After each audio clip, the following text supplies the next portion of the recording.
coming out of my cage, and I've been doing just fine. Got to be down because I want it all. It started out with a kiss. How did it end up like this? It was only a kiss. It was only a kiss. Now I'm falling asleep and she's calling a cab while he's having a smoke and she's taking a drag. Now they're going to bed and my stomach is sick. And it's all in my head, but she's touching his.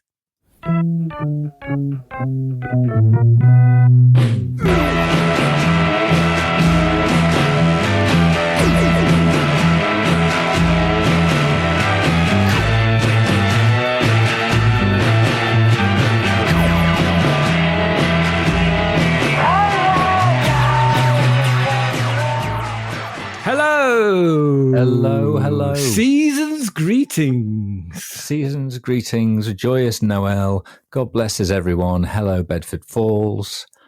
Hello. Happy Christmas. Happy New Year. Did you hate reading those lyrics? No, I didn't hate reading those lyrics. Why would I hate reading those lyrics? Because it's your Achilles heel, which is Mr. Brightside by the Killers.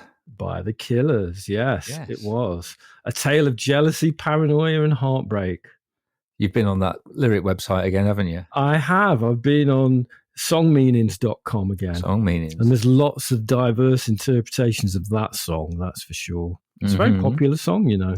I'm aware of it. Very popular song. It is the UK's third biggest streaming song of all time. Wow. And the longest charting single in the UK singles top 100. Ever. That's mad. It is. And I hate it. I know you do. I hate it. We've talked about this before. I know. But I don't.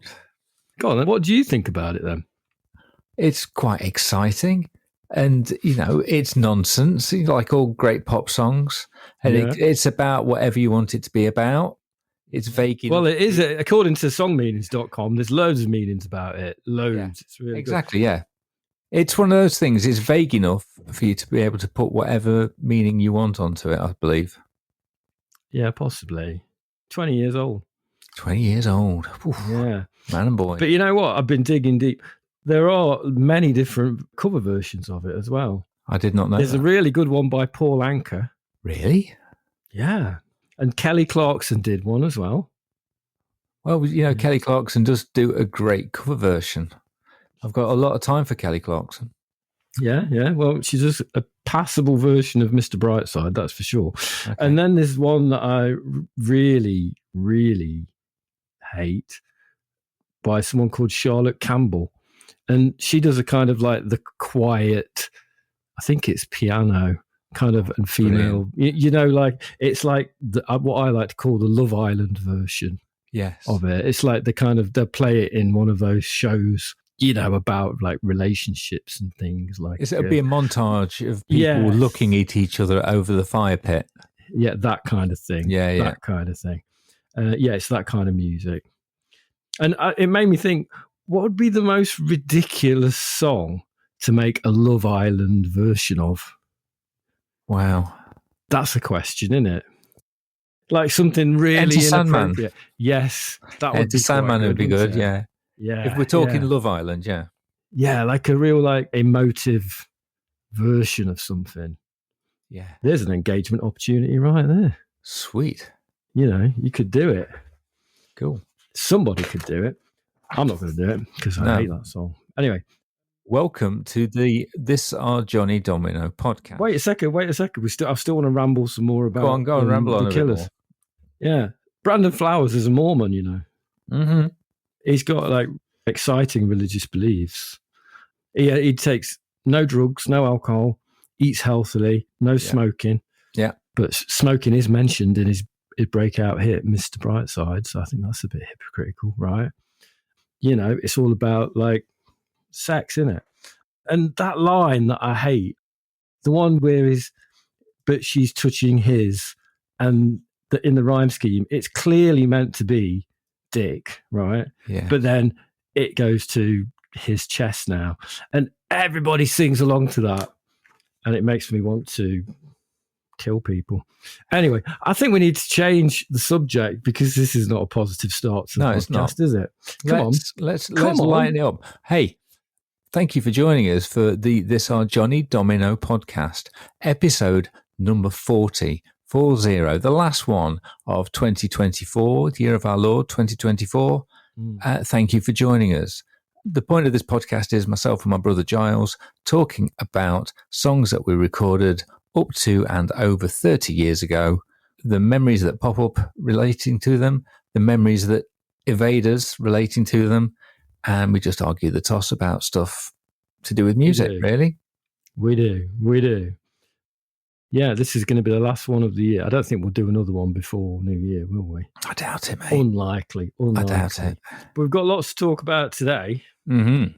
Many things. I think we should go straight into the first song. Yes. Now, ordinarily, we do talk about songs written by our old band, Johnny Domino. This is by our old band previous to Johnny Domino.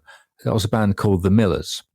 Now, I think we have featured them maybe once before on a past episode. And we did talk about the fact that we recorded some demos at a studio that was set up for young people and people who are out of work in Mansfield. It was a great studio and it cost about 25 quid to have a whole day in a professional recording studio. So we did a couple of demos there. As a result of those demos, we had some interest from a record label in Norwich. Sunny Norwich, called Wild Club Records, famous for releasing records by Catherine Wheel. Shoegaze scene kind of also ran, really, I'd say. Yeah, that was what was happening at the time. Yeah. And the people at Wild Club Records, I think it was mostly run by a man called Barry Newman. He paid for us to go into a recording studio and we recorded, I think, 14 songs in total over 2 sessions, and they never got released. It was cracking fun, though, wasn't it? Recording. Oh, we had a good laugh. Before we go into like the downside of it, we had great fun recording these in a studio in Great Yarmouth, which was like just off the seafront, really. Yeah. And we slept in the studio, didn't we? We slept on like little foam mattresses in the studio.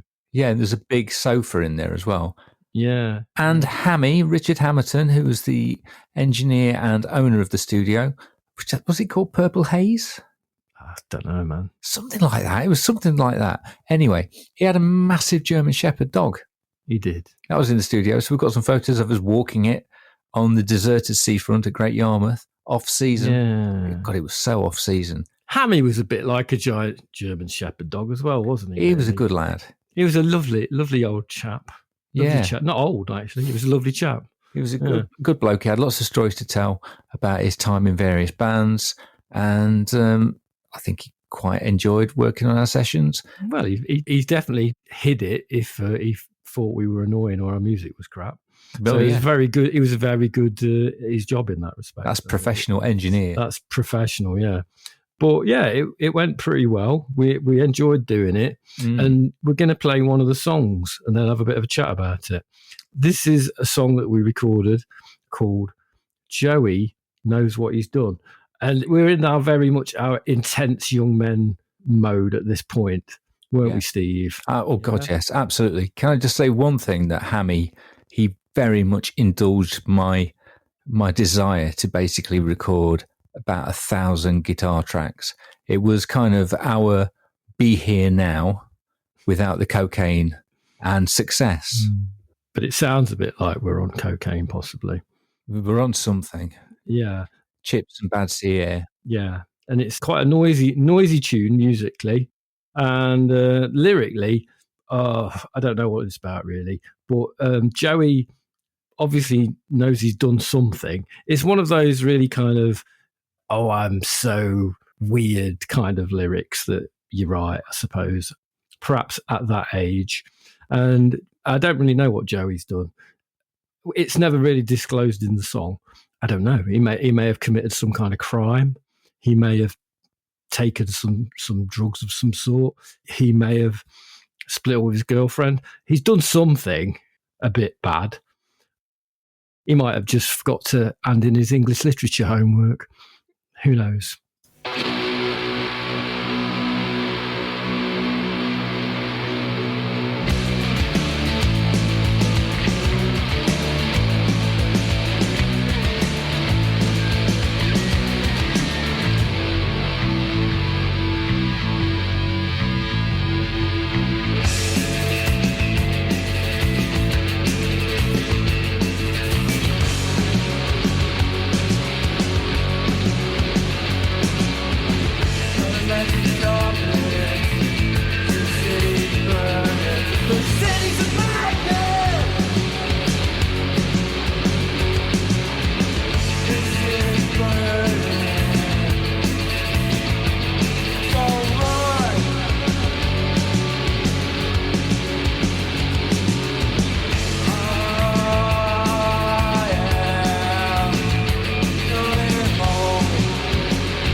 That was Swerve Driver with their track Joey Knows What He's Done. Now, I know for a fact that at least one person who listens to this podcast will be shouting at you. There may even be two people who are involved. You've put on the chat thing, Twat's Garden, the Ballad of Lonesome Joey. I don't remember anything about that song. That is a song. I'm presuming that was the song that you think was based on. No, it's absolutely what it was based on. It was explicitly based on it. Well go on, explain the thing. I can't remember it. That's what this podcast's about. You reminding me about stuff that I forgot. Okay, Twat's Garden was a joke band that we were in. Myself, Chris Smith, hi there, Chris, and Rich Barker, Dickie Rock, previous guest Spoon. of the podcast, Spoon, Noops, Grand Poobah Twat, and many, many, many other names. And there was a song called The Ballad of Lonesome Joey. It was a rip-off of Hey Joe, effectively. It's about a boy who's found out that his girlfriend has been cheating on him, so he decides to get his gun and go down to see his old lady, caught her messing around with another man, that kind of thing. I see. Yeah, exactly. And that's what the whole thing is, Joey's got a gun, he's going out tonight, blah, blah, blah, blah. Yeah, I'm not going to go into the lyrics because, okay, but I get it. So it's about that. Yeah. The whole thing was ripped off a Twat's Garden song. Well, that's good because it makes me like it a bit more because that song that we've just listened to is quite humorless, really. Oh, yeah. And I think that's my biggest problem with it, really. And quite a lot of the stuff that we recorded this time, it was very kind of humorless without any kind of sense of irony. It was just taking itself a bit too serious. It was self-consciously important. It was. We are doing something important. This is good for you. Get it down your neck. All right. It's musical fibre. Yeah, and not in a good way. It would have been good if we'd planned this podcast better to actually play the Twat's Garden song. Yeah, I think the professional people who Could are we not involved, bleep out some of the lyrics? Yeah, well, I'd need to have a listen to it again and remind myself. I think it's one of the least explicit Twat's Garden songs. We could just bleep some bits. That would make it even funnier. Well, I always do love a bit of bleeped out swearing. It's one of my favourite things. You know what I mean? I think it's funnier than swearing. Exactly. If I could have a bleeper, that'd be brilliant. If I could walk around with a bleeper. But yeah, edge bass. Edge bass. It's got edge bass. Now, that was something that Hammy was very, very keen on. And one of the best examples of it is on Nirvana's Nevermind album on a song called Breed.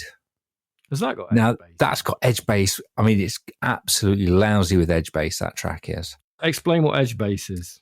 It's a way to kind of have a very, very distorted and fuzzy bass part, but the notes aren't lost. It's kind of an impersonation of distorted bass, but you keep the notes, so it's very pure.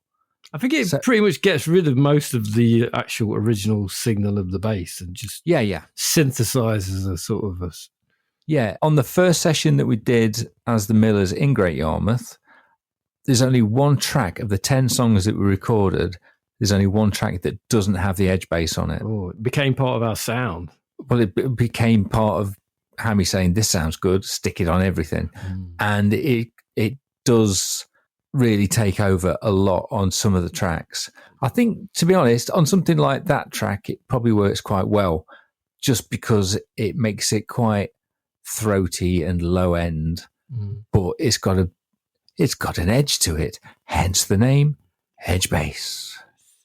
Talk us through some of the sounds that you were making there. Do you remember sort of what you did? It's unbelievable. I think there's probably a double tracked, like my main kind of guitar part. There's at least one track where I'm shouting into the pickups, possibly for the entire length of the song. There's probably a track using a little toy gyroscope that makes the strings vibrate. There's just a lot of noise, and there's higher versions of the same chords. There's just a lot of guitars, and and Hammy would just go, "Do you want to do another one?" I'd go, "Yeah, all right." Because I was just, I was in a room, and he was, he was stroking my ego. He was. And, what else am I going to do? I'm in the studio. It's all paid for. And we were staying there overnight. So all your vocals got recorded at night. Oh, yeah. And I really pushed the vocals way too loud. I mean, I'm not going to pass the blame on to some other people, obviously. But, why did no one tell me to maybe just sing it? Dial it back a little bit. Because that's not how I sung the song. No, it was weird. You bellowed all the songs. Yeah, horrible. The demo sounded so much better. Yeah, and there's a lot less guitar on it. Yeah, and it never came out as an album, did it? It never came out. It never came out as an album. And we did a gig in Norwich, and we sort of did quite a few gigs around, and we thought, oh, this is going to happen. Yeah, the album's going to come out, and it never did. And over time, we became more and more paranoid, and distance of time is a great thing. And we sort of listened to the album more and more and realized, what have we done? This doesn't sound that great, right? More and more we thought Barry had just kind of gone, didn't like it.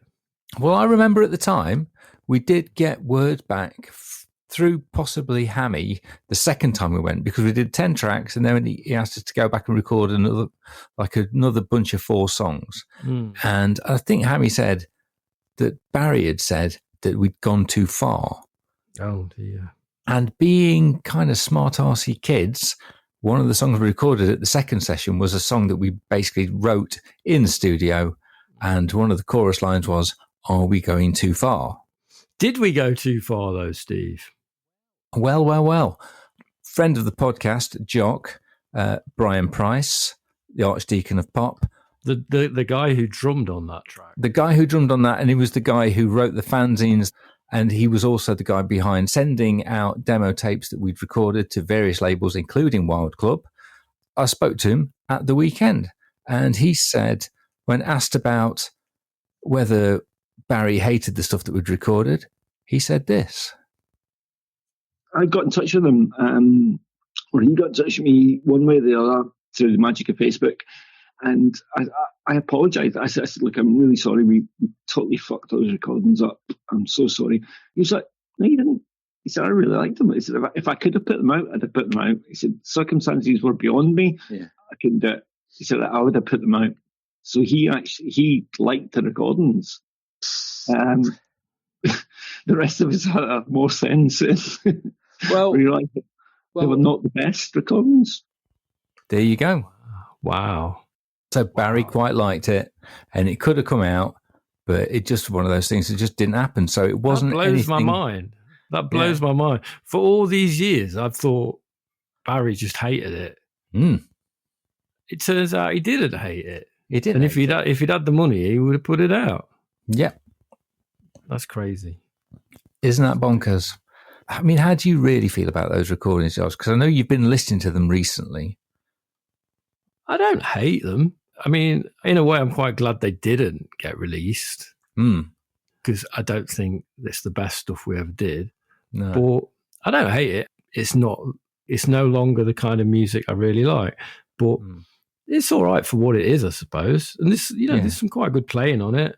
I don't know. I mean, a lot of music from that period, I'm not that keen on, I mean, things like Catherine Wheel and stuff, and Swerve Driver and The Ilk, that kind of thing, that's kind of what we were doing. And it's like, it's not really what I'm into anymore. I think at the time we were quite into stuff like Pitch Magnet and Fugazi and these American bands, and I think in our heads we were thinking, we're going to do something that sounds like Fugazi, but I think sometimes it ends up sounding more like The Wedding Present. You know what I mean? Yeah. There's something that we kind of missed what we were aiming for. I don't imagine we're the only people that ever tried to sound like Fugazi and then kind of didn't quite manage it. Well, like The Wedding Present for one. It's quite hard to sound like Fugazi. But yeah, I mean, at least we were trying. And I don't know. I think we gave it a go. And I quite like it. It was all right. I quite like listening to it. Just then I thought that was cool. I like the line, I'm looking down on the town where I grew up. The lights are on. That's the only image in the song that I really like. That is a direct quote from the Twats Garden song. Yeah, well, I like that. It's a bit River's Edge. It's like, driving up to the lightning tree and sort of being all moody. I think a lot of it is very River's Edgy as well. Because again, that was a film that we got out of the video store fairly regularly. There you go. Edginess. It's the Johnny Domino podcast. Give it a chance. The next song we're going to listen to is a song by Johnny Domino, but it's a weird kind of mystery song. It's a song that I've got no idea when we recorded it. And the more I listen to it, the less idea I have of even whether we record it on a 4-track or on an 8-track recorder. It's very, very odd. I'm pretty sure that all 4 members of Johnny Domino, the live band, are playing on it, but it is completely instrumental. I think Mark, Jim, and myself play keyboards on it. I play guitar, you play bass. It's got my drum machine, but it's also got Mark's drum machine on it as well. So I've no idea. I think in a filing system that we've been using, it's been tagged as something from 1997, which would call it a 4-track recording from around the time of our first album. But I'm increasingly unconvinced when it's from. And I know you've probably got no idea when it's from either. No, but I do. I listened to it the other day and I liked it though, so that's why I wanted to include it. Yeah, it's quite a lovely kind of relaxing bit of instrumental, and I really like the middle bit. So give it a listen. I think it's quite Christmassy as well.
It is really nice. What interesting thing were you laying up there? Well, it's just you mentioned the middle bit that you really liked. Mm-hmm. And I must have really liked it as well because I used it in loads of different songs. Right. And one of the first times I used it was in the spring of 1994 in a song called Pass the Controller, which is not a particularly great song, but it does feature a middle 8-bit which sounds like this.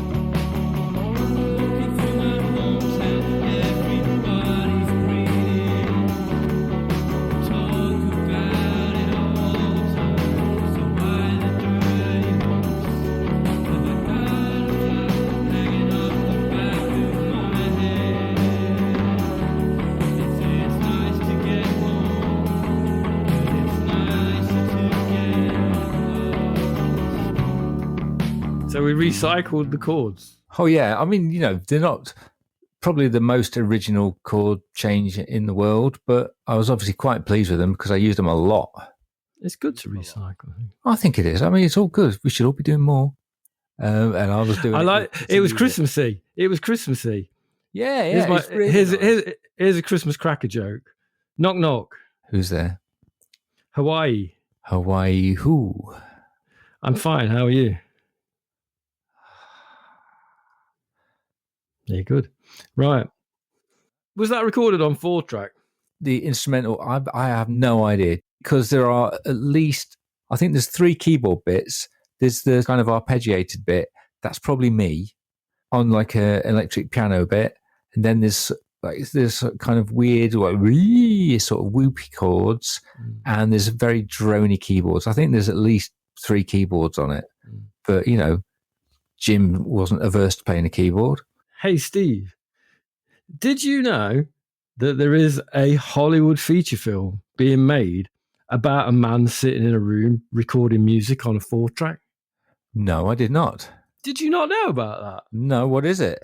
It's called Deliver Me From Nowhere, and it's based on a book of the same name by Warren Zane, and it's about Bruce Springsteen recording Nebraska. Oh, yes. Yeah. You see, I had heard that is in. It's being shot at the moment as we speak. I'm quite excited to see it. It's a good Bruce Springsteen album.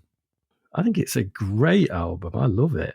Yeah. But it's recorded on 4-track, wasn't it? Famously, yep. He kind of like just locked himself away in his bedroom. Yep. In December 1981, actually, and he started recording on 17th of December, and he finished recording the album on January the 3rd.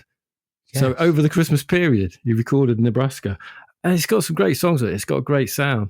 And it's just all on 4-track. Yeah. And I think it's probably one of the best 4-track albums ever. Maybe it's the only good 4-track album. I don't know. Whoa. Hold there. We liked some stuff that we recorded. I mean, the thing is, I think he was really into Suicide, wasn't he, at the time? As in the band Suicide. I think he was I don't think he was happy either, though. I think he was going through quite a bad time. He was going through a pretty bad time. Did he write Born in the USA for that? Is there a version of Born in the USA that was? I don't think so. I'm not an expert, but I don't think so. I'm sure there's some kind of link between it.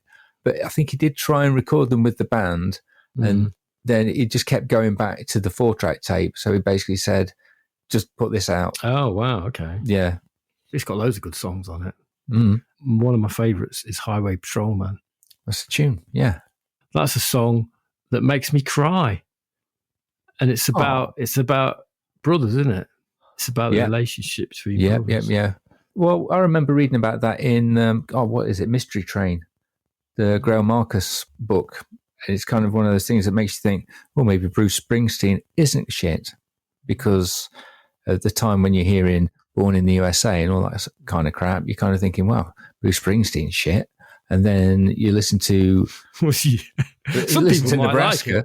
Like yeah, absolutely. Yeah. But, when we are smart ass indie boys, then we're not going to be into it. But yeah, eventually you go, actually, this is actually a really good album. But I'm interested to see how they can make a film about a man sitting in his room recording an album on 4-track. What if he leaves his alcohol and his cotton buds, and he can't clean the tape heads, and he has to send out for a degauser to demagnetize the heads, and then maybe he's got the wrong tape. Maybe he's only got ferric tapes. And he needs to go. There'd be a lot of swearing if it was chromium dioxide. Yeah, well, there is. You'd be swearing at that point. They'd have to use the bleeper for that, and then like maybe his power adapter gets knackered. Oh yeah, break some strings. And maybe he runs out of tea. The struggle is real. Well, I don't know. Anyway, it'll be good when it comes out. Yeah, looking forward to that. It'll be good. It's time for the This Are Johnny Domino podcast. Time for some very obscure music. Judge Giles and Steve will probably argue about something pointless. So yeah. Oh yes. Yes, we probably will argue about something pointless. Oh yes. Oh yes. I think that's kind of the whole point of the podcast. Right. Next song is a song by the band formation of Johnny Domino from the 4th studio album called Solid Ground. And it's a song called You Are My All. And you have a recorded introduction by Jim. I do. Giles, not so long ago, you asked me what the lyrics to You Are My All are about. And because I'm such a people pleaser, for you, I've listened to that song dozens of times, and I've spent hours rummaging at the back of my memory shed just to bring you this explanation. Essentially, the song is about friendships and about positive relationships, with the oar being a pretty bad metaphor for that, in a kind of oar paddle being up creeks or not kind of way. Throughout the lyrics, I recall that I attempted to include subtle and not so subtle references to people that I knew or people that I still know. But with it being 20 years after the fact, they're so subtle in most cases that I honestly can't remember who they're about. But I mean, it's not American Pie, but there are a few little references in there.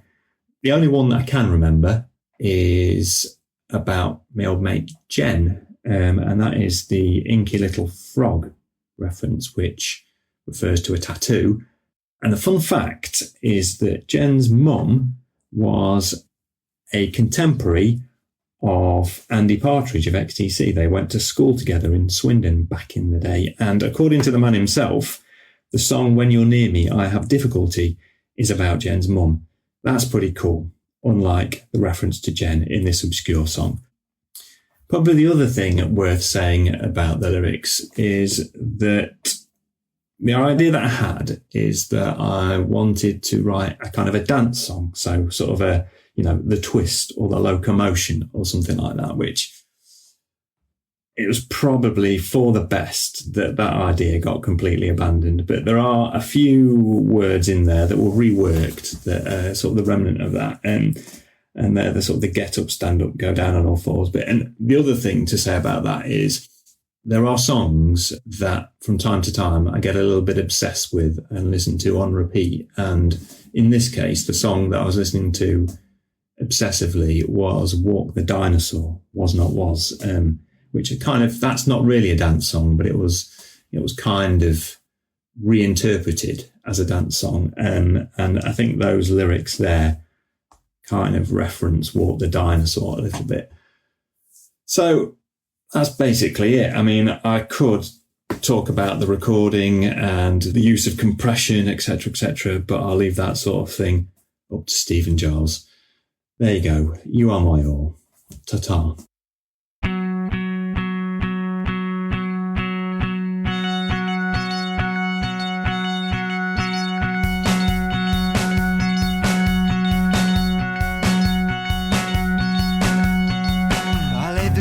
Now build me a train, slipped off the pony all over again, said I was lonely, I was afraid, buying me more time like a bullet that's straight.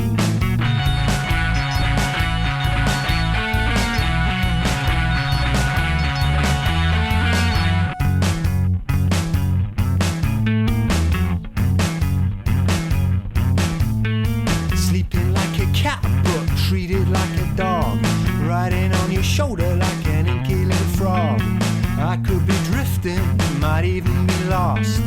I would be headless, broken by frost.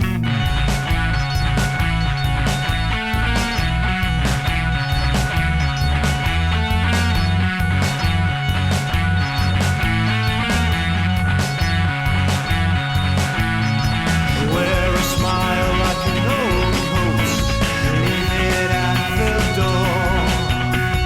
Wear your smile like an old coat, leave it on the floor. Hook up, catch up, it's spreading from the source. Get up, stay up, go down on the fours. You are my old friend. You are my own. Handle me home now. You are my own.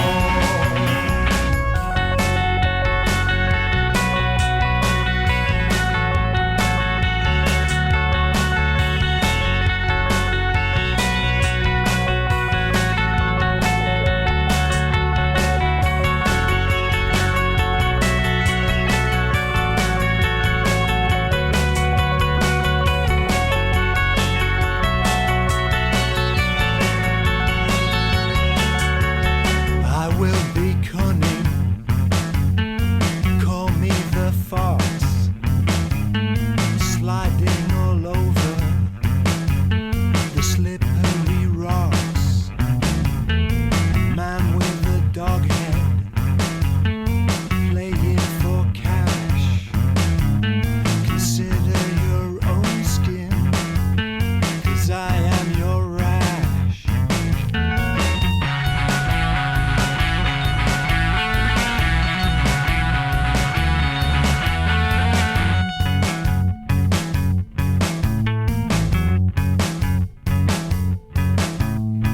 Wear a smile like an old coat, leave it at the door.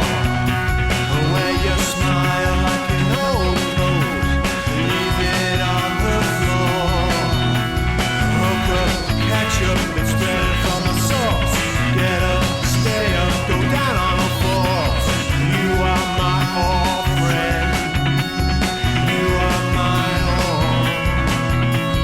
Handle me home now. You are my own.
He's a funny bugger, isn't he? He's a funny bugger. He I is a miss him. funny- I miss him. I've been talking to him quite a lot, actually. Aw. We've been sharing our love of various music, one of which being the track Self-Control by Laura Branigan. Yeah. You've been on a bit of a Brannigan tip, is what you told me. Yeah. Yeah, it's a great song. Yeah, you've got self-control, you've got Gloria. What else? Well, I just that's it. That's all you need to know. That's fine then, as long as I'm not missing any deep cuts. Yeah. You don't need to go anywhere else. But he did tell me that the track Self-Control is actually a cover version. The original is by somebody called RAF or RAF. Oh, yeah. And it's like an Italian Euro pop type song.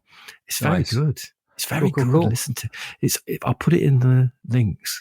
Excellent, in yeah. the show notes. Now, I remember at the time we were writing songs for Solid Ground, when we were trying to write new bits of music, a lot of it was jammed out as a band. And I think, didn't we used to choose 2 bands to say this plus this? And I think that it was a way of coming up with ideas, wasn't it? Yeah. Like, and it was, let's can you remember what let's that one mish was? together. Yes, I do. It was Prince, because it's kind of meant to be a bit funky, and Captain Beefheart. It's that kind of trying to do something a bit funky, but then sort of being a bit off kilter as well. Yeah, I enjoyed listening to that. I particularly enjoyed the keyboards, and I can imagine Mark sucking his cheeks in when he's playing his keyboards. He's all getting a bit Nick Rhodes. Nick Rhodes. Yeah. Yeah. It's another one of those songs where I wish we'd recorded with a drummer, because we played it live and it sounded pretty good. I think it would be a good song to do a Love Island version of. Oh, you could do it, a piano ballad version of it. You know what? That would horrifically probably work quite well. Interesting. I might have a bit of a play around with that for a future episode. During Johnny Domino's time as a band and releasing music on physical formats, we used to get quite wound up if people said that we sounded like Cable, Derby's big hitters of the indie scene. Is this the first time we've ever mentioned Cable on the podcast? I'm sure we must have mentioned them before. Because we've mentioned them when we talked about the practice room. We used their practice room, didn't we? Stinky rehearsal room, the bakery. Yeah. Now, at the time, I was friends with Darius and his now wife. I went to college with Catherine. Hi there, Catherine. I don't know if you're listening or not, but hello if you are. You know, I used to hang out around their house, and I heard their demo recordings when they were getting ready to record their album When Animals Attack with Kramer at Noise, New York. Not jealous at all. No, I hate Cable for that reason. For that reason and that reason only. They're annoyingly nice people. But they're absolutely the loveliest people. Have you heard a song of theirs called Whisper Firing Line? Yeah. Here's a bit of You're My All, as just heard. Here's Whisper Firing Line.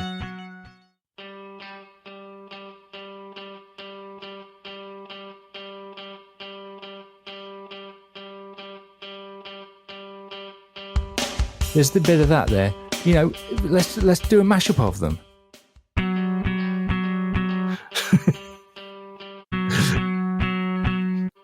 Okay. Which one came first, though? Oh, by about 7 years, that would be the Cable song. Okay. Yeah. So, yeah, we used to get really quite angry if people said that we sounded like Cable. But the more I got to know Darius, it was basically the fact that we had the same record collection.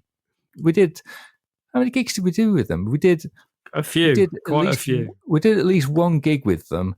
Might have been one of their last gigs in Derby, and I'm pretty sure their first ever gig was supporting the band The Millers, who were on earlier on in the episode. And their first gig, they supported us. They brought all their mates down. They went down really well in front of their mates. They finished their set. Them and all their mates left, and then we did a set to the few people that we brought, and that is the way to do it. Bad etiquette. Oh, don't be silly. This is how it goes. Interesting, the way the influence flows between the two. I'm stroking my chin. It was nice to hear from Jim, though, wasn't it? It's lovely. It's very nice to hear from him. If anybody else we used to hang out with wants to send us a message, that'd be grand. Always happy to hear from people, especially if there's a song that they want us to talk about that they have particular fondness or memory of. I think we might have to listen to some Cable in one of these podcasts, maybe. Yes. I think that would be good. Right. Steve. Yes, mate. Steve. What?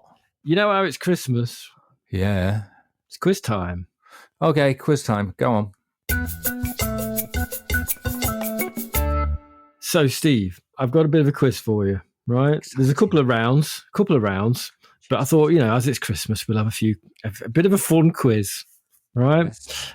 The first bit of the quiz is name the artist, right? Mm-hmm. So I'm going to give you the name of the song, and you're going to tell me the name of the artist. You ready? In the run-up to this, can I just say, I always do really, really badly at these things. Carry on. Here we go. You'll get this one. All right. Who had a hit with the song Jump? Van Halen? No, Criss Cross. Who had a hit with the song One? This is bloody QI, the music quiz, isn't it? Because I'm going to go. Who had a Well, it was either Metallica or U2. Oh, don't ruin the game. There you go. Sorry, Right, I've rumbled okay. you. Next one. Who had a hit with the song Atmosphere? Joy Division. Russ Abbott. Right, Russ Abbott. Right, okay, next round. You got one on that round because you bloody ruined the quiz. Right, okay, round 2. All right. Which year was Band-Aid the Christmas number 1? 1984 or 2004. Oh, you got it. You got it. So you've got 2. You've managed to get 2. Ooh. Next, here we go. Right. Complete the title. All I Want For Christmas Is You. No, it's Is You by U2. You didn't get that one. Right, okay. And final question. This is very U2 heavy, this quiz. Big fan of U2 and Bruce Springsteen, apparently. Right, here we go. This is the last question. In the Morecambe Wise Christmas show, 1971, Eric Morecambe plays piano really badly with the conductor Andre Previn. Which piece of music do they play? It's Grieg by Him and Him. It is. It's Grieg's Piano Concerto. Yes. Well done. I think Thank you managed you. to get 3 there. So you got half right. So you did quite well. That's There you pretty go. good for me. Thank you. I'm sorry if I ruined the joke. Happy Christmas. And to you. Happy Christmas. And God bless us one and all. Shall we listen to another bit of music? Yes, please. Now, this is, again, not really a Johnny Domino song. Occasionally, when we were younger, sometimes we would go to the pub, sometimes we'd go out dancing, sometimes of a Friday night, we would stay in and form a band and write a song. And this is an example of a song that we did in those circumstances. This is a song called Surefire Indie Dance Floor Filler.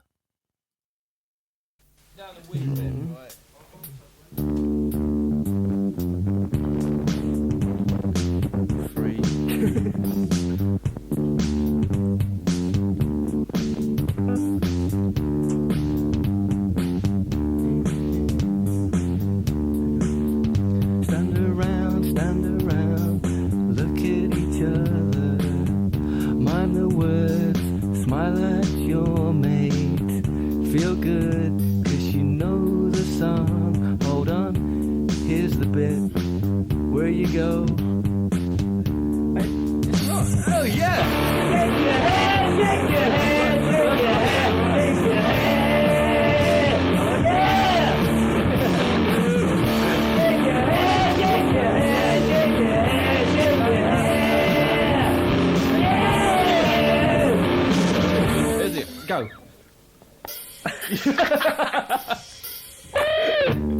You missed it.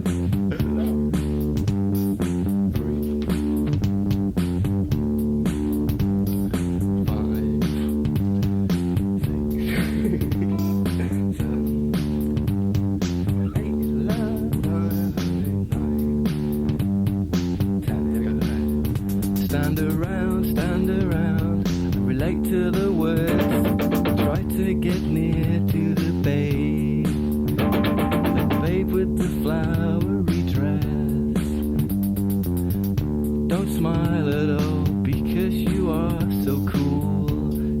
Hold on, here's the bit where you can go. Shake your head, shake your head, shake your head, shake your head. Like you just don't care, you don't care. Shake your head, shake your head, shake your head. Shake your head, you just don't care. Shake your head, shake your head. Really bad, shake your head, you don't care. Shake your head. Shake your head. Oh, hush now, hello.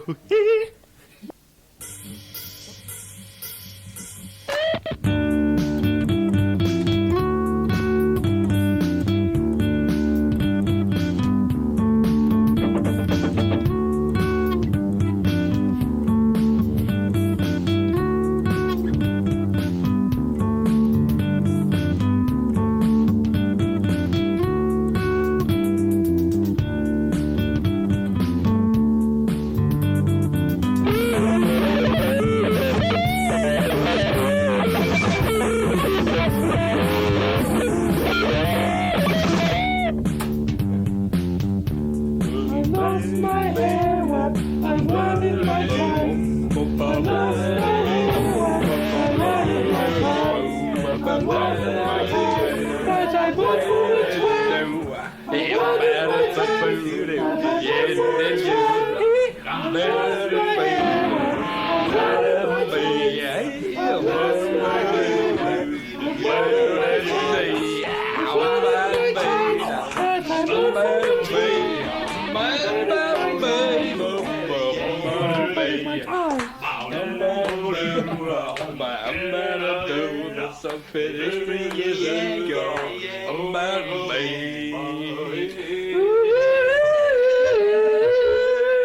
And much hilarity was had, wasn't it, Steve? Oh, man, well, that is. We amused ourselves to death right there. That is recorded on a very old 4-track. It was a Texon 4x4. This is the famous 4-track that often didn't have 4 tracks. It often wouldn't erase the tracks that you were recording over.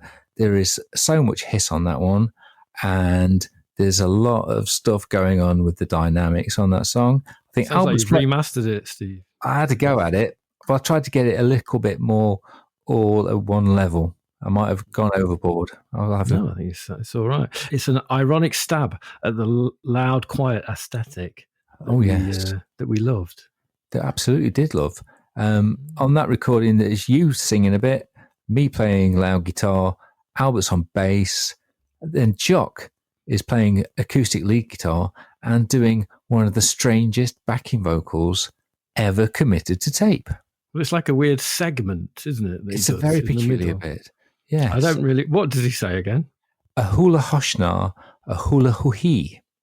Yeah. Now, I remember Jock recording that, and I sent him a message saying, where did that backing vocal come from? And again, spoke to him at the weekend. Let's have a little listen to what Jock had to say about that particular lyric. What do you need to know? I need to know where the hell the line "a hula hoshna, hula hoo-hee" came from. Well, it's actually a hula hoshna, a hula hoo-hee. Sorry. There's an extra A in it. And it stems back to our days as kids in Glasgow in a really, really ropey little estate called Nits Hill where we lived. We were 10, 11, 12-year-old kids. I hung about with some kids who were like a couple of years older than me.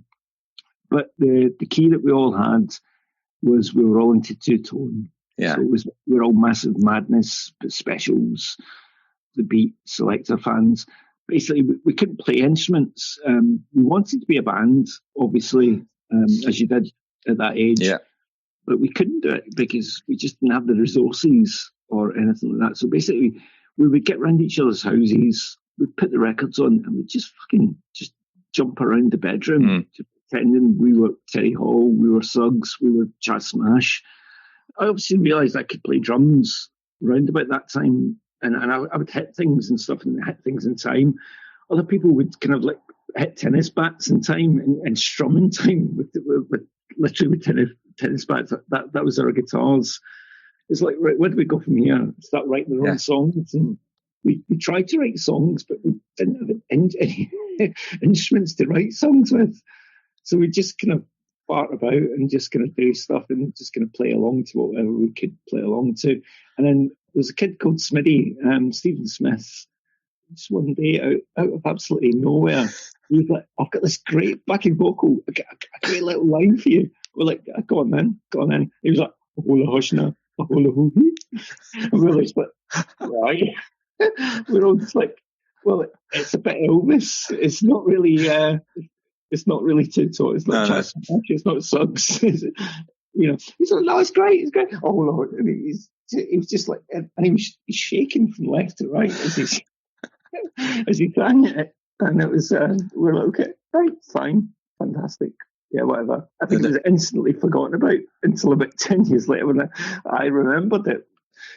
Madness specials. Aye, fine. Hola hoshna, hola hee. Fucking.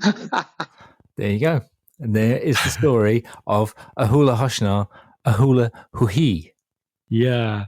And, if you didn't like that story about a bunch of kids jumping around in a bedroom in the 1980s in Glasgow to some two-tone music, then you're listening to the wrong podcast, aren't you?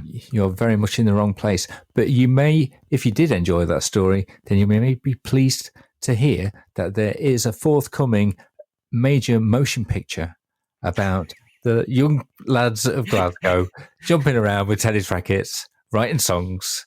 And it's called A Hula Hoshna, A Hula Huhi, the movie. It's got Timothée Chalamet in it. Absolutely. He's an enigma. He's a chameleon. He can do anything. He can do anything. He's going to play a young Brian Price, a dreamer. I washed my hair, whap. I wadded my tights. See, that's what's going on there. What is that about? Right. I think there were, you see, again, I worry that this may not reflect well on us, but I think a lot of our feelings for this particular group came from resentment that they didn't find us attractive in any way. But Obviously. There was a particular type of posh indie girl. Maybe they weren't just girls, but they were particularly posh indie kids who they're kind of people who said, oh, you must meet Jeremy. He's my best friend and he's a tramp. It's that kind of thing. And I don't think that's necessarily something that young indie girls did. But that's exactly the kind of girls that I used to fancy. Yeah, exactly. And they would have no interest in you whatsoever. Me or Albert. Or certainly Albert. Not me. Certainly not Albert. He was doing a very good job there. His voice sounded great on that. He's like our very own Mark Lanigan or something, isn't he? I was listening to it earlier today and I thought he is channeling some Killdozer. Oh, he is. Very much so, yeah. It's great. Ironically, Jock always did quite well with the types of girls who wore stripy tights and had tramps for best friends. Jock always did very well. He did. So that is the podcast. Thank you very much. Are we going to choose some songs to go on the compilation, which is ostensibly the point of the podcast, or are we just going to choose them all later? Shall we? Go on then. I would like to include the Surefire Indie, whatever it's called. I can't remember. Surefire Indie Dancefloor filler. That was great.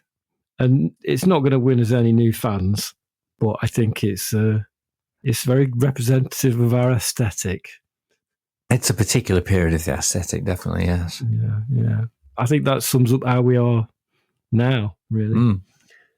What do you reckon? Well, I like the instrumental one. I think it's very sweet. I like that a lot. I unironically like it a lot. Yeah. And You Are My All was quite powerful, wasn't it? It was quite powerful, yes. When we do get around to selecting songs for this volume, maybe we should listen to the live version. Oh, yeah. With Jeff I playing think drums. Jerry knows what he's done. It's too, I don't know, it's too up itself.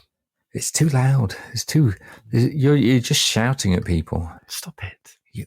There's too many flaming guitar tracks as well. There's like no space anywhere on that track. It's just too much. It is literally too much. We literally went too far. Yeah. Thank you so much for listening to this episode of the This Are Johnny Domino. Hold on a second. I've just thought of an end bit that we need to talk about. Because you know what we haven't done? Right? The end of the year. Let's face it, right? Every podcast about music probably mentions it. It's time to talk about Spotify Wrapped, I think. It's the most magical time of the year when a corporation tells you what you are. Yeah. Fabulous. Yeah. I've quite enjoyed it. Can I briefly talk about my Spotify Wrapped? You know what it told me? I would love you to. I'd love you to. My Spotify Wrapped told me that I don't listen to Spotify very much, seeing as one of my top artists of the year was Taylor Swift, of whom I listened to one album on one day, but she remained one of my top artists. Oh, there you go. Not a huge amount of insight there. I enjoyed the feature this year where it made your thing into a podcast. Did you like that? Hated it. I thought it was quite good. Mine was quite detailed. It's got some great moments. Yeah. Okay, let's unwrap this. Welcome to your 2024 Spotify Wrapped Deep Dive. We're your hosts visiting from Google's Notebook LM. And wow, are we excited for this musical journey? Right, let's just jump right in. let's talk about your top artist. Yeah, who took the top spot? I'm ready to hear all about it. You spent a solid 328 minutes with Johnny Domino this year, listening across 24 different days. That's some serious dedication. Yeah, that puts you in the is. top 4% of his listeners. Amazing. I feel like I got to check out some Johnny Domino now. Oh, you definitely should. And get this, you even had a 4-day listening streak. Wow, 4 days straight of Johnny Domino. Whoa. I wonder what it was about his music that kept you coming back for more. Maybe it was just the right soundtrack for that week. I mean, who knows? But it's really cool to see that kind of connection with an artist. And, you know, Johnny Domino's got a pretty interesting history. He's actually linked to that whole counterculture folk scene in the early 60s, like that Bob Dylan vibe. Oh, I did not know that. See, this is why I love these deep dives. You always learn something new. Right. He has got a very, very interesting backstory, has Johnny Domino. Has he? Yeah. Has he? Has he? Wow. Oh, Wow. that's brilliant. Yeah. The kind of thing that makes me feel a lot better about the oncoming AI revolution, that it's not quite there yet. I know, but I find that I think we're going to look back on these days and enjoy the sort of crapness of the AI, of the early AI. Because when it gets good, it's just going to be boring. Yeah, I think if this was a dystopian science fiction film, there will be a hard cut to 20 years in the future, and I'm being tortured by a computer saying, "So you laughed at us for getting your poxy little band confused with a made-up blues singer. What did you think? You called your band a person's name." Could happen. Yeah. I mean, there's a lot of good stuff in your Spotify Wrapped. Is there more? Well, one of my favourite bits is later on. Let's not forget that legendary May listening session with Chuck Berry. Oh, yeah. Maybe you even caught a live show. That would have been amazing. Wouldn't it be? It would have been amazing to have seen Chuck Berry. It would have been really amazing. I mean, I think I would have heard about that. Yeah. It Chuck would have Berry been great. rises from the dead. That's like a dream I had in May, in between listening to Johnny Domino all the time, apparently. I don't know. I think maybe I left it on like overnight, just playing the album on repeat. Maybe I did that a couple of times. Is that how you listen to Johnny Domino all the time as well? It's not that you're a complete rampant egotist trying to get the figures up. Yeah, basically. Yeah. And I thought this would make a good feature in the podcast. Is that what you thought? That's why you were doing it. You thought you had a vision of your Spotify Wrapped. I've enjoyed the Wrapped season. And I enjoyed looking back. I listen to Spotify quite a lot. And I like to listen to Spotify a lot while I'm drinking Ribena. What other products can I endorse? I really do like Ribena. If Ribena would like to send us Ribena, that'd be amazing. But yeah, Spotify, I have been listening to a lot of stuff. I went through early on in the year, you'll probably remember this, I was a bit obsessed with country music, kind of 1950s, 1960s country music. And one of my top artists was the singer Dick Curless. Have you ever heard of Dick Curless? Dick Curless. Dick Curless, yeah. That's a name that I would remember. Dick Curless, right, was the man. What you need to do is you need to just look now at the cover of the album The Long Lonesome Road by Dick Curless. He's there in his black suit. He sat on his guitar case in the middle of the road with an eye patch, looking very intense. Very, very, very intense. Very intense. I'm looking at it. He's an incredible right now. looking man. I think that's a brilliant cover. And Dick Curless is a mad singer. He's a singer that does something that I don't think I've ever heard anyone else do in such an extreme way. He goes from the kind of high, lonesome yodel almost kind of vocal, and then just like really clunky gear shift into really, really low. Right. And at this point, I'd like you to just include a clip for illustration purposes of the song I Ain't Got Nobody. And I think people will hear it. Oh, I ain't got nobody, and nobody cares for me. Well, I feel so doggone lonesome. Won't you come along, take a little chance with me? I sing you love songs all the time.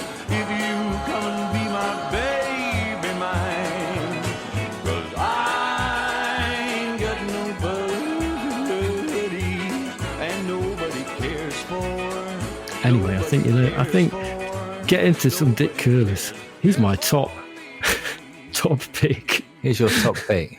He's my top pick for Spotify Wrapped. When you were listening to Dick Curless, what inspired you to start get into him? Did you catch a live show? When did he die? Yeah, a long time ago. Oh man, a long time ago. All of my friends are dead. Johnny Domino aren't they?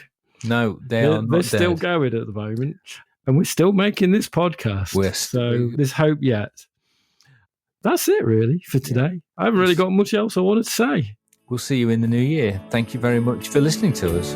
Yeah, I love you, Steve. Love you, bro.